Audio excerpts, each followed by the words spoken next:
Hello, all. It is time for chapter 28 of The First Rule of Punk. Um, Now remember, the last chapter, Malu was. Well, she felt bad because she felt like she insulted her father. And, if I was her dad, I would have felt a little sad about what she said. I'm sure I'll cross that bridge at some point when I get to it with my daughter. Not that we're divorced, but you know what I mean. Like, at some point, she's gonna feel somebody understands her, and her dear old dad doesn't get it. Um, but then she felt happy, like hanging out with her friends and stuff, and it was just like, and she was having a kind of like, oh my gosh, I'm happy after moving to Chicago.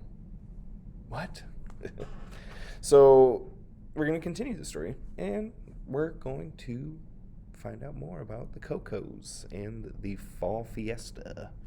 Chapter 28. What do you think? Joe asked. We were in the library after school, where I flipped through a book I'd pulled from the display shelf while he finished the flyer for our talent show. Looks great, I said. Did you check with Mr. Baca about the copier? Yeah, no problem, he said. I'll make the copies now. Cool, I said. We can hand them out on Monday. We should probably do it off school grounds, just in case. Maybe by the bus stop. Joe nodded and looked over the flyer again. And no color paper, I added. We don't want it to be too noticeable. Yes, Your Highness, Joe said, bowing dramatically. What you reading there? I closed the book and held it up for Joe. I'd pulled a book from Mr. Baca's display about Jose Guadalupe Posada, the guy our school is named after and who our school was celebrating at the Fall Fiesta. He was a pretty interesting guy, I said. I think I'm going to check this out before Mr. Baca closes up. I'll come by Calaca this weekend to grab some flyers. Later, as I shoved the book into my bag, I found the balled-up flyer Selena had thrown away at her mom's dance studio. I pulled it out. The deadline to register for the dance class had passed. I wondered if Selena was still upset about it. Was she mad at her mom for not letting her do it? I didn't know why I'd even kept the flyer, or why, as much as Selena bugged me, I felt a little bad for her. On Monday morning, the four of us met early to give out as many flyers as we could. We hung out near the bus stop at the end of the curb, where we wouldn't be noticed by school staff patrolling. It's the same corner where there's a little market perfect for buying bottles of orange juice and rolls de canela, cinnamon rolls packaged in bright pink wrappers featuring a white bear wearing a baker's hat. All done, Ellie said. I think that went well, Benny laughed, pointing to a kid throwing the flyer into a trash can. Great, I said. Hey, that's my hard work, Joe complained. Whatever. I know at least a couple of kids who are interested. Really? Yeah, he said. Rivera gave them the axe because their entire comedy act consisted of fart and bathroom jokes. The bell rang and we headed to our homerooms. Selena and I had a routine now that consisted of ignoring each other at first, making faces from across the aisle, and eventually trading smart aleck remarks. So it was no surprise when she leaned forward to me to say something. I know what you're up to, Maria Luisa, she whispered cryptically. What are you talking about? I asked, trying not to sound nervous. We had strategically planned our flyer distribution to not only avoid teachers and staff, but also to avoid Selena. I knew Selena always arrived at school just as the bell rang and would come in through the front door instead of around the back, where everyone was supposed to enter. We also hadn't put any of our names on the flyer, just the date, time, location, and invitation for kids to participate. You know what I'm talking about, she said. No, I don't, fiddling with the cap on my water bottle. I know about your talent show plan. She pulled a sheet of paper out of her folder and placed it on her desk where I could see it. It was the flyer Joe had made. Not a copy of the flyer, but the original he'd photocopied in the library. Where did you get that? I asked before I could stop myself. I found it in Mr. Baca's copier, right where you left it. All that candy necklace sugar is affecting your brain, I said. She had no proof it was mine, after all. I've never used Mr. Baca's copier. You didn't, but Joe did. Mr. Baca said Joe must have forgotten it when I found it on the copier, she went on. I offered to return it to him. She gave me a smug smile. So what? I asked. We aren't doing anything wrong. Then why are you being so sneaky? She asked. Why do you care so much? Just give it to me. No way, she said, putting the paper back in her folder. I'll hold on to it. Selena turned to her friend, letting me know we were done talking. I imagined pouring my bottle of water on her and watching her melt, like the Wicked Witch of the West, until there was nothing left but a pile of clothes and a candy necklace. I spent the morning distracted, wondering what Selena planned to do with the flyer, and then, just before lunch, I found out. The PA in my science classroom cackled to life. Miss Friedman, can you please send Maria Luisa to the office?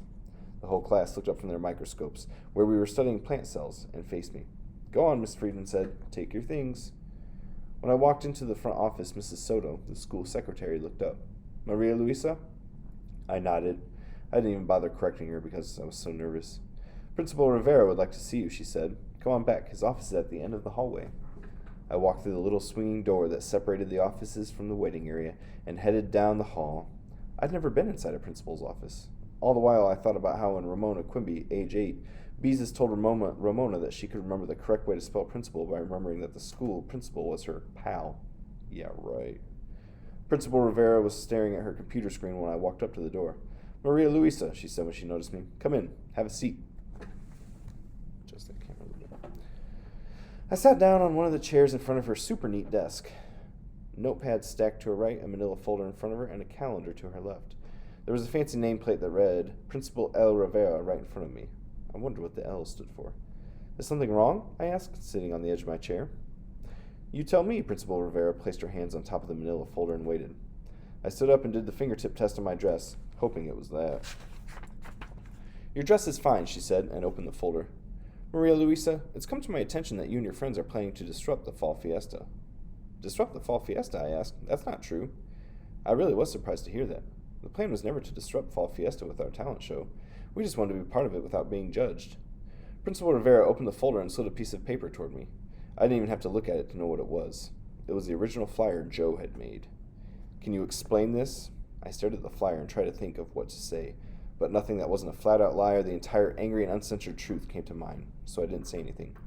Maria Luisa, this is a warning. If you and your friends disrupt Fall Fiesta, there will be consequences. She looked at my face, searching for my line of vision, but I just stared at the flyer. You've been doing very well here so far, but this won't be tolerated. Do you understand? I nodded. Good, she said and glanced at the clock on the wall next to her. Is this your lunch period? Yes, I said. Mine too. She smiled and pulled out a lunch bag from her drawer. Go on to the cafeteria. I got up and grabbed my bag. Fall Fiesta is a long-standing Posada tradition, and it's a lot of fun, Principal Rivera said. I hope you enjoy it, Maria Luisa. Yeah, as long as my skirt was long enough, my talent show performance was traditional. As I walked toward the cafeteria, I felt angry at everyone. Joe for leaving the flyer in the copier, Selena for being such a busybody and giving the flyer to Principal Rivera, Principal Rivera for not letting us perform, or Mom for bringing me to this place.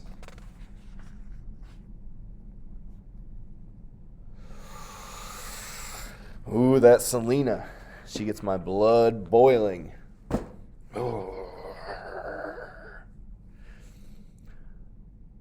Anyway, please see what you need to do to respond to this prompt, guys.